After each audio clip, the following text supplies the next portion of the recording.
Hi, I'm June Carter, 15 years old. At 15, people called me a genius. Mom's a businesswoman while Dad was a hard-working professor, even though he passed away 5 years ago and I got all their brains. We lived in a regular apartment in the heart of New York, aka the city that never sleeps. Every weekend came with the soundtrack of construction. Even when I was trying to read the encyclopedia, it felt like someone was drilling straight into my head. One afternoon, I came home and saw Mom buried under a mountain of stuff. So, are we starting a new gig in shipping or something? We're moving. Moving? Where? Why? Somewhere in the suburbs. Quiet, fresh air. You'll like it. I tried to figure it out with my genius-level brain, but it came up empty. You'll know soon, sweetie. Just trust me, okay? I mean, I already packed, didn't I? I totally passed out in the car until it screeched to a stop in front of this giant, ancient, filthy rich mansion. Mom, did we get lost or something? She didn't answer, just waved for me to follow her down the stone path. The door opened. A butler bowed in front of us. Welcome home, Miss Carter. The madam is in her room. Wait, what? 2 minutes later, I was standing next to Mom in a fancy room. On the big bed lay a woman I'd never seen in my life. She looked like royalty. June, this is your grandmother, Margaret. I have a grandma? Yup, I did. She was the CEO of some big deal investment firm. She's fixing her will, but that's not why we're here. June, we're just visiting. Sure, totally believable. But my biggest question was, why the heck didn't Mom ever tell me about her grandma Margaret? Before I could even speak, a man stormed into the room without knocking. Right behind him were a girl and a guy around my age. Turns out he was my uncle, and those two were totally my cousins. This is Clarissa, 17, and Joseph, 16. What perfect timing, huh, June? Clarissa looked like she walked out of a Ralph Lauren ad, chill and full of herself. She shook my hand like she was a queen and I was the local peasant. Joseph didn't even try to act nice. From the way they looked at me, I could tell they saw me as competition for the inheritance. That night, I just stared at the ceiling, hearing my uncle's voice on loop. What perfect timing, huh, June? That was not a welcome obvi, so I made a choice. Let them think I was harmless. Let them underestimate me. I'd play dumb and stay chill. The next morning at breakfast, then, I happened to ask Clarissa was passing by, do we have any oat milk? I read somewhere cows are like totally extinct. Clarissa almost choked and Joseph snorted. Good, let them think I'm clueless. Right then, I heard Grandma yelling. A maid came rushing out with her wheelchair. She was crying. She's being cranky again. She hates looking weak in that chair. So she hadn't left her room in months. Boring. Guess it was time I said hi to Grandma. I made a bold move and asked her out for a stroll. Good afternoon, madam. Your royal chariot awet. Luckily, she didn't scream at me, but she didn't look thrilled either. Do I look like I'm dying to you? No, but I think the Roses could really use a firm supervisor. They've been kind of rebellious lately. My dumb comment actually made her laugh, and somehow I became the first person to get Grandma Margaret out of her room in forever. That walk changed everything. We got to know each other. Turns out Grandma wasn't cold. She was indeed soft-hearted. I had a feeling Clarissa and Joseph wouldn't win by just showing off. Oh, my lady's out for a garden stroll today. That's when I met Fred, son of the gardener, but honestly, he was closer to Grandma than anyone else in the house. You should have seen them. Meanwhile, I kept dodging my oh-so-charming cousins like a pro. Clarissa was still proudly parading her medals and certificates to Grandma, and of course, she got praised every single time. Have you ever heard of the company's renovation budget, June? She was testing me. Hold on, I'm hurting these ants right now. What did you say?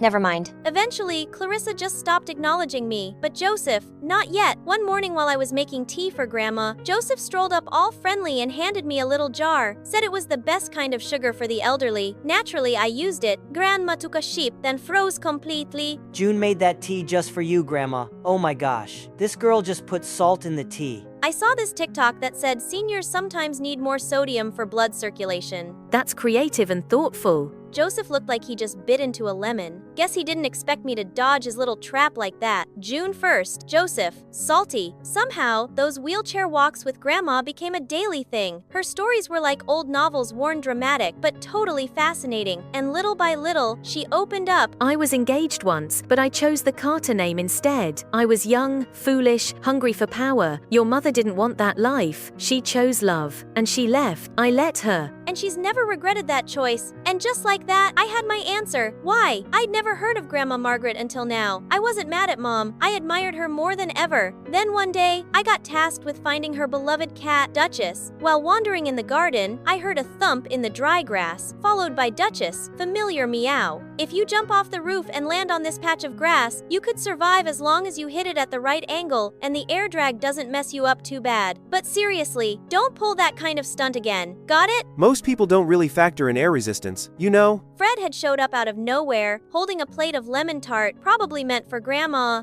Oh. If you were really clueless, you could never say things like that. He handed me a slice and walked away. That look he gave me was like he saw straight through the act, and that's when I noticed Clarissa and Joseph were there too. I knew it. She's been playing us this whole time, pretending to be all sweet and innocent. Just a fool, Grandma. Not even a second later, the two of them stormed straight into Grandma's room and slammed the door shut. My stomach dropped. If they started digging, they'd definitely find the articles about me, the brainiac who won all those competitions. The harmless little June image would be gone. A little later, the door opened again. Clarissa walked out, calm as ever. Meanwhile, Joseph shot me that smug little smirk of his. Grandma's not in the mood for her walk today. You should go back to your room. Oh, and she wants to talk to you tomorrow morning. And tomorrow night, she's announcing the will. Let your mom know. That night, I couldn't sleep, just like my first night here. But this time, it wasn't about strategy. I was scared. I cared about Grandma, the woman who used to glare at anyone who brought her a wheelchair, who now trusted me to push it. She told me stories no one else had heard. She let me in, and I lied. The next morning, I stepped into her room like I was walking into court, but when she looked at me, her smile was so soft, like Clarissa and Joseph hadn't said a single word to her. June, if I didn't choose you, would you still stay? I didn't come here to be chosen. I'm staying because I love you. That's all, dear. You can go now. See you at dinner. I sat outside on the swing, totally spaced out, thinking about what just happened. Was she mad? Did she forgive me? You okay? She knows everything. I shouldn't have faked it. Yeah, you shouldn't have. But even smart people do dumb stuff sometimes. Fred always knew how to say the right thing. No wonder Grandma adored him. That night was the first time Grandma joined us for dinner. And the tension? You could cut it with a spoon. I've made my decision. I swear I could hear the clock ticking. The one who will inherit the estate and lead the company is June. My breath caught. My heart was doing somersaults. Why me? Why someone who didn't even play the game? My uncle stood up so fast. Then he walked straight out of the room. Didn't say a single word. Clarissa didn't flinch. Didn't get mad either. She just froze. But she's a straight-up liar. How could you trust her? I've known for a while, a truly foolish child could never pretend the way June did. What I saw wasn't deception. It was restraint, kindness, wisdom, and I believe you can do this. Joseph shoved his chair back, then stormed out. Clarissa looked at me, then said, smiled. I'll help you. If you want to learn more about the company, just ask. Thank you, seriously. After dinner, I spotted Mom standing in the hallway. She looked nervous, like really nervous. She asked to talk. After all this time, she asked me to sit with her. Mom stayed in Grandma's room for a long time that night. I had no idea what they talked about, but afterwards, she hugged me tight and whispered, Thank you. And I knew something broken had finally started to heal. I stepped outside and saw Fred waiting for me. He looked like the main lead from a K-drama. Hey mutant, not gonna lie, you're kinda terrifying when you look all wise and enlightened. You stalking me now? Just doing Grandma's bidding, taking you to your new school. You go on ahead to class, okay? Right after saying that, I dashed into the restroom. Time to transform. I wear my glasses, let my hair down, and throw on a white coat. Done!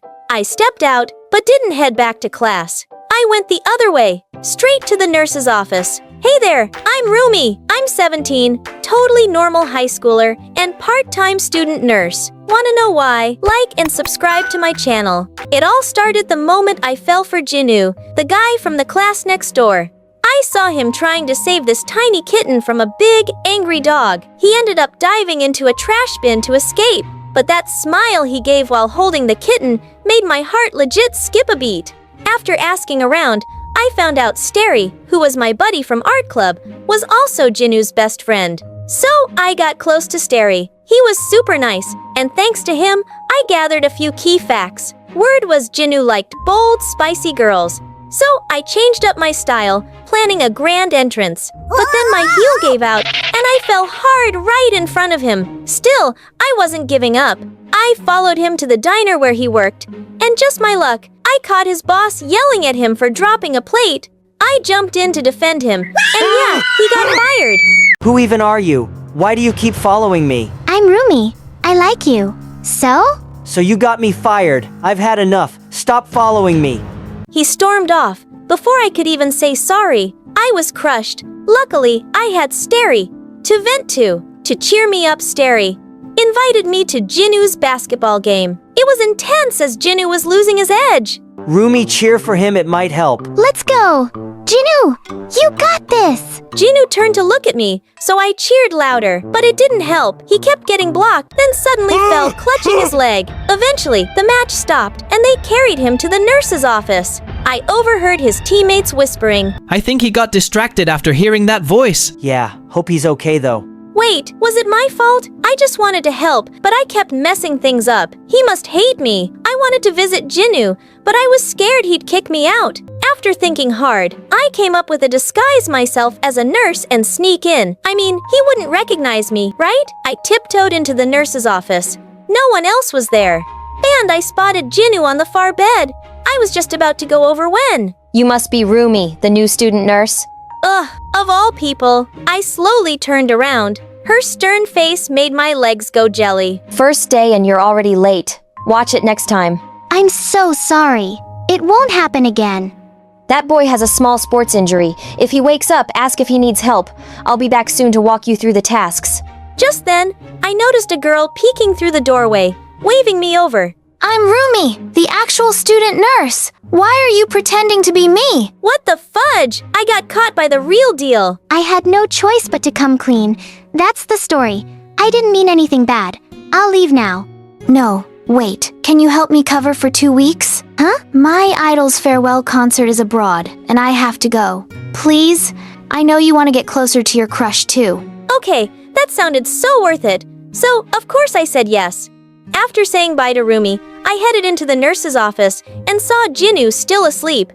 My eyes drifted down to his bandaged leg, and the guilt hit me like a truck. I couldn't hold it in. I started crying. Hey, why are you crying? I saw you got hurt and freaked out a little. You're kinda weird. Are you the new nurse? Yep, my name is Rumi. You feeling any better? A bit. Still kinda sore though. Hold on, I'll grab you some painkillers. I scrambled through the cabinet like crazy. Whoa. Relax. I'm not dying. You're acting like the building's on fire. Well, duh. I was worried about you. The head nurse said his injury wasn't too bad. He'd just need bandage changes for a few days. So I looked up how to wrap wounds like a real nurse. But let me tell you, doing it for real was way harder than it looked. Ah, can you go easy? I'm sorry. I'll be gentler, I swear. It's okay, really. You cry so easily, huh? The whole vibe suddenly felt kinda awkward. Yinu! I nearly jumped out of my skin. I sprang to my feet. Starry walked over and gently nudged me aside. If you're done, let's head to class. I'll help you up. Yeah, see you later. I waved goodbye while Starry kept rushing Jinu out. For a second, it felt like Starry gave me a weird look, but that couldn't be right. Starry is usually super chill. The next day, I was walking down the hallway when Starry popped out of nowhere. Bad news. Jinu's getting close to the new nurse. If you don't make a move soon, you're gonna lose your shot. I couldn't exactly say I was the nurse he was talking about. Honestly, I think Jinu might be into her. Wait, he likes the nurse? 2 weeks flew by. Jinu's leg was fully healed, and he texted me asking if I wanted to have dinner to thank me. At the same time, Rumi messaged, saying she was back and on her way to school.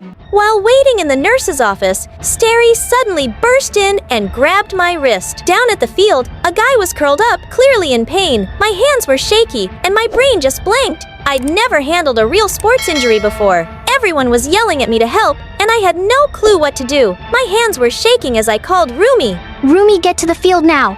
A student's hurt and needs help. Hurry up! Luckily, Rumi had just arrived at school. She rushed over to the field and gave the guy first aid. Everything turned out fine in the end, but then I noticed everyone staring at me, eyes full of suspicion. Who are you? If you're a nurse, why don't you know basic first aid?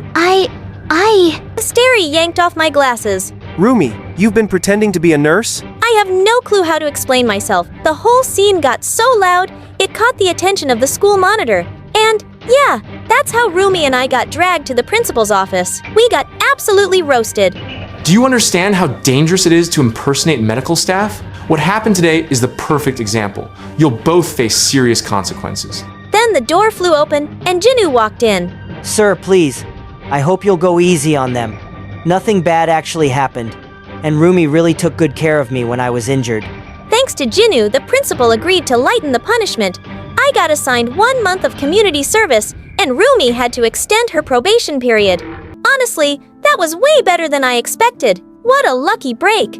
I rushed after Jinu. It was finally time to come clean. I'm sorry for lying to you. I really just wanted to take care of you. I was scared you'd be mad, so I didn't know what else to do. At first, I was super shocked, but after hearing why you did it, I mean, you just wanted to help.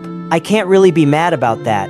But right then, Starry suddenly showed up with this stormy look on his face.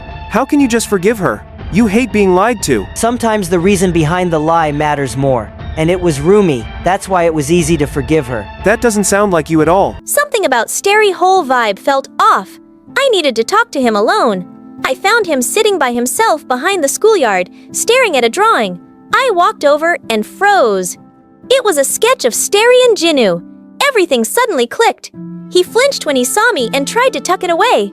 I already saw it. So if you figured it out. Yeah, I like Jinu. Even though I knew nothing would ever happen. So from the start, you never really planned to help me? That's right. Everything I told you about Jinu was a lie. I even started suspecting you were the nurse after seeing how weird you acted that day, so I exposed you on purpose. But after everything today, I get it now. No matter what I do, I can't stop Jinu from liking you. I'm sorry for all of it. I'm not angry, and I promise this day is between us, just the two of us. Thank you. I watched him walk away and honestly hoped he'd find his own happiness. So, yeah. It's been 6 months since Jinu and I started dating. It feels like a dream. Today we were heading up the mountain for a camping trip, and I was double-checking our stuff. Food, tent, first aid kit. Am I forgetting anything? Girl, you forgot us. I turned around and saw Starry grinning as he walked up with his boyfriend. Under the warm sunlight, our laughter echoed through the trees. Turns out we all found our own kind of happy. And that was the real ending. Hi everybody, my name is Olivia, and I'm 18 years old. Tell me, have you ever dreamed about one day meeting your twin brother you had not known about? Or a twin sister? Do you think things like that don't happen in real life? Don't jump to conclusions so quickly. My story, although it seems incredible, proves that miracles do happen. Subscribe to the channel because I know what will really surprise you. I live with my adoptive parents. They took me in 10 years ago. Before that, I'd lived my whole life in an orphanage, and so I don't remember my real mom and dad at all. They must have abandoned me when I was very young. It happens, and I hold no grudge against them. My new parents became my real family. This story began the day I suddenly got a stomachache. The pain was so bad that my mother called an ambulance. They took me to the hospital, examined me, told me that I needed a surgery immediately. It wasn't anything too bad, just an appendicitis. The operation was not complicated, but it couldn't wait. I went under anesthesia, and everything grew dark. I came to in a ward after the operation had been completed. I felt a little sick and moaned. Suddenly, I felt someone take my hand. It felt really great that someone was there for me. I decided to see who it was and turned my head to look. A girl was lying on the bed next to mine. But what was it? I couldn't believe it. We had the same eyes, the same hair, the same smile. That girl was a copy of me.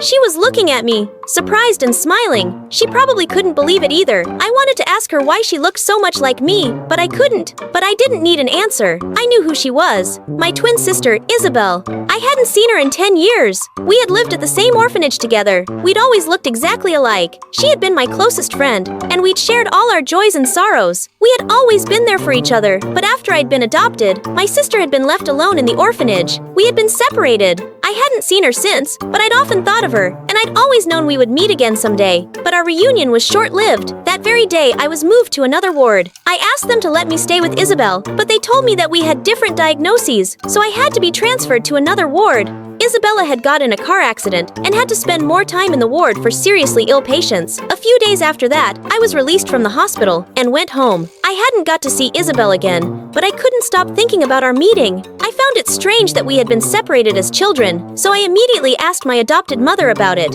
She looked very surprised and said, "What are you talking about, Olivia? There had been no Isabel at the orphanage." Maybe Mom had forgotten. I reminded her that my sister Isabel had been there for me. We looked very similar, but they had chosen me. Why hadn't my parents taken both of us in? Sweetie, are you feeling all right? You never had a sister. You had been alone there. I couldn't believe it. Why was my mother lying to me? I remembered everything perfectly. I realized that my adoptive parents were hiding the truth from me. But why? That's when I decided to find Isabel. As soon as I was able to walk after the operation again, I immediately went back to the hospital. I said I'd come to visit my sister at the reception. I didn't know what her last name was now, but I told them that her first name was Isabel and that she had been admitted after a car accident. Strangely enough, they told me they had not treated any girl fitting that description. How could it be? I told them she looked just like me. That's when they realized who I was talking about. However, they said her name was Hana, and she'd already been discharged. Hana? How so? Had my sister changed her first as well as her last name? But why? I asked them for her address, but they said they were only allowed to give me her phone number. In the evening, I called the number they had given me at the hospital. When she answered, I felt that our voices sounded a lot alike. It was her, my sister. I explained to her who I was and cried from joy. I finally found you. Hannah said that she was very glad to hear from me, but unfortunately, she didn't remember me. Hannah said that she had amnesia after the accident, and everything that happened before the hospital had disappeared from her memory.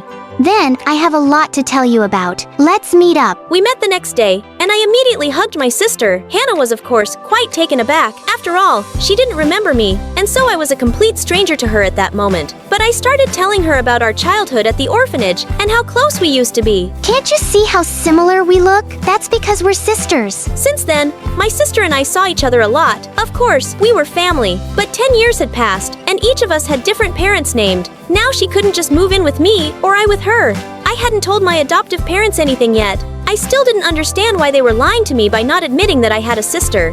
But Hannah told her parents about me, and they wanted to meet me. So one night, I went to their house for dinner. When Hannah's mom and dad saw me, they were very surprised. Of course, I've heard that everyone in the world has a double somewhere, but to see it with my own eyes.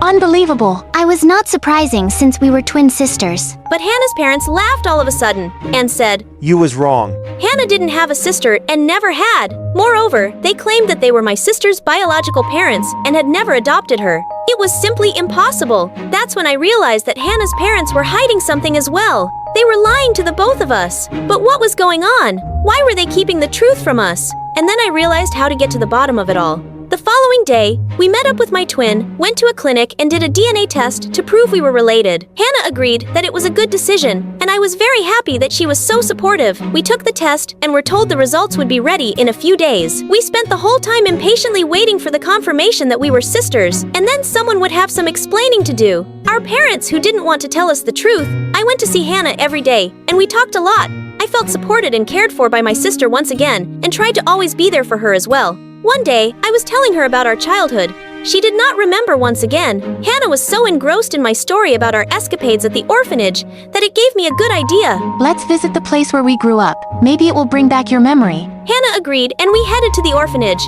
It hadn't changed at all in 10 years. I hadn't been there. It looked the same as it had the day I left. Only the children were different. We met the head of the orphanage, Mr. Williams. He didn't even recognize me at the beginning, but when I told him who I was, he smiled and said, "Olivia, it can't be. Look how you've grown." I showed him Hannah and asked if he'd remember my sister. I told him she used to be called Isabel, and we had grown up together in that orphanage. But suddenly, the smile disappeared from his face. He looked at me anxiously and said we should talk in his office. Only me and him. I felt a little scared. What did Mr. Williams want to tell me about? But I went with him after all. In the office, he sat me down in front of his desk and told me I was wrong. I never had a real sister. What do you mean, never had a sister? I remember her very well. You even took pictures of us together. I told him. Yes, here are those photos. See for yourself. Mr. Williams handed me the photos. I saw myself as a child, but there was no one next to me. How could it be? But I remembered her so clearly. Your parents were very troubled people. When you had been born, they hadn't taken care of you at all. You had been often left all alone. Nobody had paid you any attention. That's why you made up your twin sister, Isabel, to have someone to talk, have a sister that would take care of you. Your imaginary twin, and you had been brought to the orphanage. And when you had been adopted and your parents had begun to take care of you, your sister had gradually disappeared from your mind.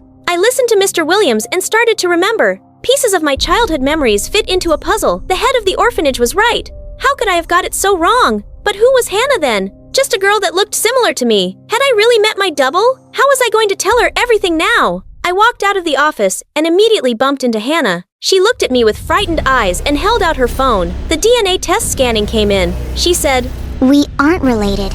I already knew that." There were tears in Hannah's eyes. She turned and ran away. I didn't stop her. I left the orphanage and started walking down the street. I was so lost in my own thoughts. I didn't see anything around me. I couldn't believe what had happened. But even more than that, I felt hurt. I just found my only family member and lost her immediately afterwards. I was so lost in my thoughts. I did not notice a red light and went out into the roadway. A car was coming straight at me. I heard the screech of the brakes, and then a thud. Then it was dark. I came to in a hospital. I was lying on the same bed Hannah used to lie on. My adoptive mom and dad were sitting next to me. They looked very scared. My mother told me that I had been hit by a car, but the danger had passed, and I would soon recover. I felt very sorry for having worried them and ashamed that I had doubted them when I asked them to forgive me and thanked them for caring for me. Now I know that I don't have a sister. What do you mean you don't? What about Hana? The door of the room opened and she came in. She sat down next to me and said, "I'm sorry. I ran away. I needed some time to think. Although we're not related, we are sisters in spirit and will always be together.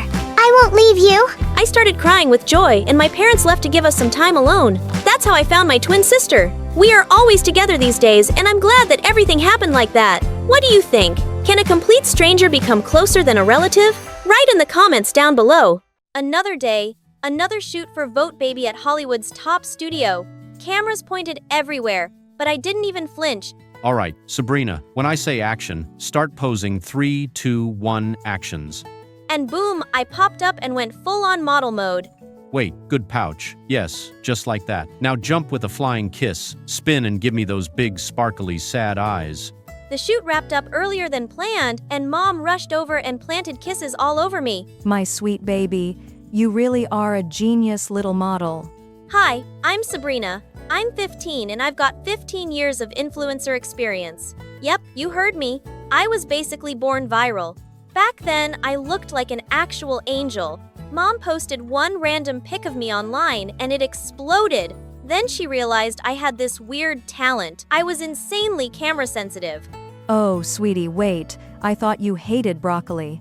Yes, Broccoli Daddy. That used to be a healthy baby. Every time a camera turned my way, I flipped my whole mood like a coin. So Mom started filming more, mainly to trick me into eating greens. Those videos gradually blew up. By 5, I had my own fan group and was one of the youngest kids to ever hit Hollywood's red carpet. At 15, I was still that perfect gold olden child. Smart, sweet, knew everything. Moms everywhere were obsessed. Oh my gosh, it's little Sabrina. You're adorable. Here's some candy, sweetie. You used to love these. Thank you so much. It's delicious. I love it. They didn't stop praising me even as they walked away, and the second they did, I tossed the candy straight into the trash. If you don't like it, just say so. You don't have to fake everything. Got to protect the image. I am the national sweetheart. Oh my god, my house cleaning video's blowing up. Everyone loves me. But you barely cleaned anything in that video. In the clip, I was holding a mob face, all messy but cheerful, shouting a cleaning house day. In reality, I cleaned for 5 minutes tops. Mom, turn off the camera. You're doing great, why stop now? Just turn it off. As soon as she did, I dropped the mob and stretched. My back was killing me. I've been bait cleaning forever just to get enough footage for YouTube. You finish it, Mom. I'll film again once the place is spotless. Seriously, you'd never survive without help me. Please, I can do anything as long as there's a camera. People adore me, not you. Then out of nowhere, my grumpy mom brought home this good-looking dude and hit me with a bomb. I'm going on a 1-month world trip with my new boyfriend. What the fudge was going to build my videos? Take me to shoots? Help me. This is Kai, he'll help you while I'm gone. He might not look it, but he's actually super handy. And just like that, she packed her suitcase and peaced out, leaving me with some random guy who didn't look reliable at all. I bolted awake. TAM. I had a shoot at Elva. Mom usually woke me up. I called Kai, but that dude was still half asleep. 30 minutes later, he finally dragged himself over. I jumped into his car because we were already late. He took off acting confident, and then we hit the next crisis. You were lost. What kind of assistant are you? Can you check the GPS for me? Just read it out loud. I don't even know how this thing works. We finally showed up at the studio 2 hours late. No makeup and you're late. You're always prepped and early. Well, yeah, Mom usually did everything. The shoot still turned out fine, but I have no idea. This was just the start of a whole mess. Over time, I realized Mom had left me a total wrecking ball. Kai was a clumsy, chaotic disaster.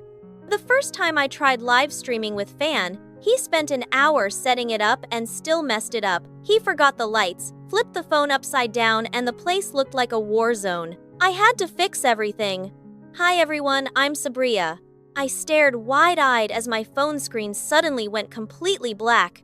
I just thought you needed water, so geez Louise. That first week after Mom left, I was about to explode, and just when I thought it couldn't get worse, life kept hitting me with the L's. For the first time ever, I got hate comments online. She was so rude on her live stream. And late too. Probably just teenage hormones. So much for the nation's baby. Just when I was choking on frustration, Mom called. Hey, sweetheart, everything okay back home? I want you to come back right now. Aw, independence. Too hard already missing mommy. No, I'm doing great actually. Stay out as long as you want. Great. I'll make it in 2 months then. Love is in the air. But hey, don't force yourself to act perfect all the time. You're still young, baby. YOLO. A little. Now I had no choice but to prove I could handle it. I had to show her I was still the same flawless, unstoppable girl, even flying solo. How hard could it be? We've got a situation. This place is a pigsty. We need to clean. I've actually never cleaned anything for real. I suck at it. But you're great in the videos. That's because the second a camera turns on, I flip into go mode, turn it off, I'm basically useless. Hey, I've got an idea. So Kai plopped the camera right in the middle of the house, and I started scrubbing dishes, sweeping, watering plants, cooking, chaos, but surprisingly smooth. I spent the whole day whipping the place into shape. Every moment was captured, and all I had to do was upload and soak in the prick. What the fudge, guy? You forgot to hit the record. Oh, my hard work just went down the drain. Now there's not going to be a day to clean house video. Oh snap, my bad. Technical glitch. But hey, the place looks amazing now, right? I stared at him and then cracked up. The day was exhausting, but kind of awesome. Honestly, not a bad one. 1 point for Sabrina. From that day on, I figured out how to survive without Mom. Set cameras everywhere. I pick up everything, managing my schedule, finding places with GPS, doing my own makeup, editing, cooking. The chaos didn't stop. And yeah, Kai still goofed up sometimes, but I handled it. Every time I did, he'd smile and ruffle my hair. You did good, Sabrina. Congrats on learning something new. Like that forgives his screw-ups. But I had to admit life outside the camera frame was bigger, brighter, and kind of beautiful. Then I opened Kai's video folder and got hit with a full-on jump scare. None of the polished moments made it in. Instead, it was me screaming with eyeliner stuck in my eye, or aggressively scrubbing a toilet like I was in battle. How am I supposed to post this trash? You could do it for the first time. Make it fail or toilet bowl showdown, cleaning day edition. This will wreck my image. I'm supposed to be perfect. But in the end, I had no choice if I didn't post it. I had nothing for the channel. As expected, the parents in my fan base looked super disappointed. I lost a bunch of my loyal fans. Guess I was too different from the sweet little angel they used to love. Wow, even she struggles learning new stuff. Relatable, I love it. Age, I'm supposed to be perfect. Seeing her push through kind of makes me want to get my act together too. So I gained new fans. People my age trying to grow up too. Turns out not being perfect isn't the end of the world. I started counting the days till Mom came home. Not because I needed her, but because I wanted to look her in the eye and say, "See, I'm doing just fine without you." But the next morning I woke up feeling weird. Like, really weird. Something's not right. What? What happened? I think I'm dying. Like, seriously dying. I tried to explain through my panic, and Kai just stood there, face getting redder by the second. Then he suddenly spun around and bolted. We have a photo shoot. Let's go. Shouldn't we go to the hospital instead? It's normal. Just don't worry about it. He wouldn't say anything else, so I dragged myself up, still in full panic mode, trying to hold it together, clutching my stomach. I stumbled into the studio legs like noodles, but the show had to go on. Sabrina, get it together. You look like I just licked a snail.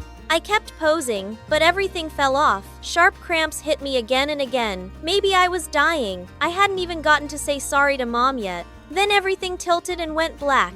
I jolted awake, and the first thing I saw was Mom's worried face hovering over me. I'm sorry, Mom, for being lazy and selfish before. Oh, honey, just rest. You fainted because you were scared and maybe a teeny bit exhausted from all that hard work lately. No, I'm seriously sick. Like I'm not going to make it sick.